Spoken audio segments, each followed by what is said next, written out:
My Scottish is not as good as yours, so I will just keep it to my English, my kind of English at least.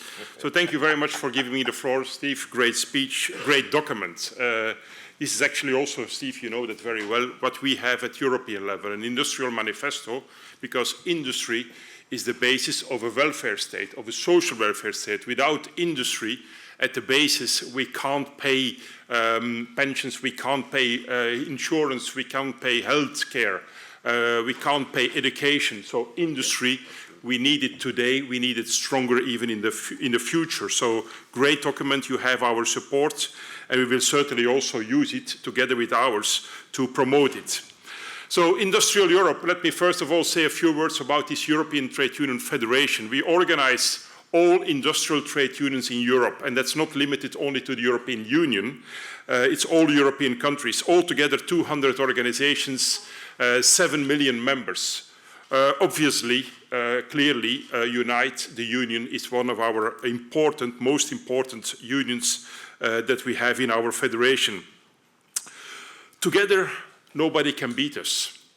Together, we can win every battle. And this morning, reference have been made to the fight you had in Belfast in the shipyards.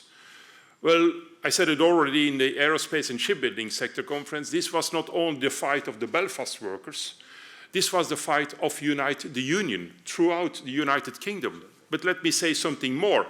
This was not only the fight of Unite and the United Kingdom, this was the fight of Europe, because we also published on this. We also made sure that solidarity letters were sent out from all over Europe to the people in Belfast to support them, to let them feel that this was not only their fight, this was a fight that was followed throughout Europe. Together at work, nobody can beat us. We have to keep that in mind. We are together strong. So our European Federation does a lot of work to strengthen industry in Europe. Your industrial manifesto is an example. And we also do that in Europe because strengthening industry is one of our core businesses, but not just strengthening industry. We strengthen industry, we want to enforce industry in Europe because we need quality jobs. We don't do it at any price. We ask that the industry provides us with quality jobs here in the United Kingdom, but everywhere in Europe. And it's clear that we also fight as industrial Europe for a stronger social Europe. Stronger social Europe means more equality, and I'll go back to that point in a minute. More equality in Europe, but also trade union rights, workers' rights, social rights for everybody. And now, indeed, and I'm not going to elaborate on anything else, now we are running, indeed, a campaign on collective bargaining. And why? Because over the past decades, collective bargaining has been eroded throughout Europe. Following the crisis which began in 2008, collective bargaining was consciously attacked by both national governments but also by the European institutions, because it was a means to lower wages and to restore so-called profitability. The crisis in Europe and its harsh political management have accelerated this trend. In the countries that were hit by the Troika, and you know the Troika was these three institutions that were managing the crisis, and the European Commission and the European Central Bank were two of them, collective bargaining structures and mechanisms aimed at extending collective agreements to all workers in the sector have simply been dismantled. These policies have further contaminated other countries where governments have also interfered to undermine their national collective bargaining systems. Let's look just across the channel to France. France was not hit by the Troika, but what Macron today is doing in France is actually dismantling sector collective bargaining to favorize company collective bargaining, which means that millions of workers will not anymore be covered by a sector collective agreement. And the results of these policies are clear in Europe. A growing inequality where in-work poverty, economic insecurity and precarious work are further exploding across Europe. Let me give you one example, a very concrete example, Romania. Until 2011, Romania had a very good sector collective structure for collective agreements, sector level.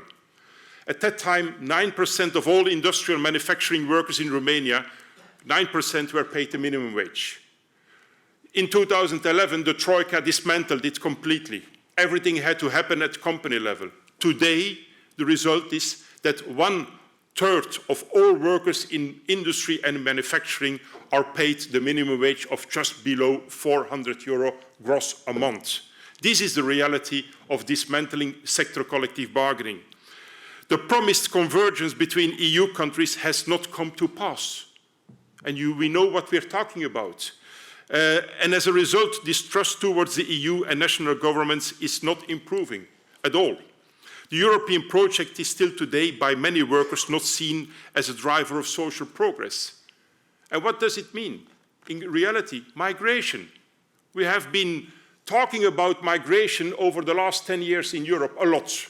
And then we speak about people that are escaping from war zones and from poverty in the Middle East to come to a safer place. Let's talk about facts and figures. 2.5 million asylum seekers have been granted asylum inside the European Union over the last 10 years. 2.5 million. 2.5 million didn't receive asylum. That's 5 million in total that are probably still around in Europe somewhere. 5 million on a population in Europe of more than 500 million inhabitants. That's 1%. Well, shame on Europe. If we are not able to deal with 1% as richest region in the world, don't forget it, richest region in the world, to deal with 1% of asylum seekers, knowing that a country like Lebanon, much poorer than us, have 30% of migrants on their population today. The real migration problem in Europe is not this one, it's the one coming from east to west. More than 20 million people left in the last 15 years, Eastern European countries, because there is no progress. It's inequality to Western European countries to find a better job. Well, today, 12 years after the accession of Romania and Bulgaria to the European Union, wages in those countries are still below 300 euro gross a month. 300 euro. Well, to be honest, guys, we would do exactly the same if we are skilled, young, and looking for a future. We would also leave that country, and we would also go to a country where we hope to build up a future, a better future than the one that we have maybe in our own country. And the result is depopulation in Eastern Europe. Bulgaria, 9.4 million inhabitants in 91, when the change was there. Today, 7 million. The forecast for 2050 by Eurostat, not me, by Eurostat, is 5.4 million inhabitants in Bulgaria in 2050.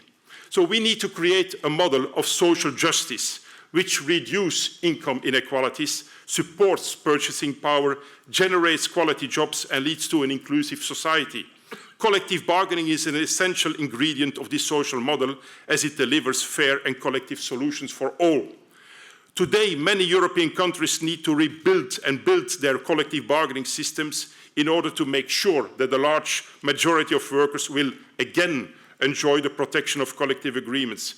With this campaign, this European campaign, Together at Work, we want to promote the benefits of collective bargaining around Europe for workers, but also for the economy and the society as a whole. We also want to show the way forward and identify the measures needed to support collective bargaining. We want to show that Europe, we all need good collective bargaining with good and solid structures, but also with strong trade unions and representative employers' organizations that can negotiate good, inclusive collective agreements that benefit for all. Too often, debates about living standards overlook collective bargaining, and in doing so, disregards workers' own agency in improving their lives and those of their families. After an in-depth process of discussion and consultation with our 200 organizations, industriAll Europe believes that a concerted effort needs to be made to highlight the central role of collective bargaining in guaranteeing good wages and good working conditions, as well as building a fair society for all. Sector-level collective bargaining is essential for reducing excessive inequality because it ensures equal pay and equal treatments for workers in the same sector. It is for these reasons that we have decided to embark in this campaign. I'm not going into the details of this campaign. Just go to the website, togetheratwork.eu. There you can find the whole campaign. It's a 6-month campaign. It will last until May next year, April, May next year. It has mini campaigns. It has a lot of material. Every month we focus on a different target group: women, young workers, even employers, policymakers. So we focus on different target groups. And we are now indeed launching this since the end of September. So we also have clear political demands, but the time is too short to go into the details of the political demands. But it's clear that we ask from the European Commission, and I want to conclude with that. We ask from the European Commission, we ask from every country in Europe to change the narrative on collective bargaining. Collective bargaining is not the problem. Collective bargaining is the solution. If we talk about transition, if we talk about decarbonization, if we talk about digitalization, we know that workers' jobs are going to change. Workers' jobs might disappear. Well, if we want to do this transition in the best possible way, without social disruption, then we need social dialogue, then we need collective bargaining. It's only when we are on board as trade unions, when workers are on board in these transitions, in these dialogues, that you will be able, as society, to manage these transitions right. And that's what we need to do. And that's why we need also the support of United Union, the full support of United Union in this campaign. We count on you. You can count on us. I didn't mention the word Brexit, by the way. You will continue to count on us, and we will continue to count on you. So also in the future, whatever happens, you stay Europeans, we stay together. Nobody can divide us. Thank you very much.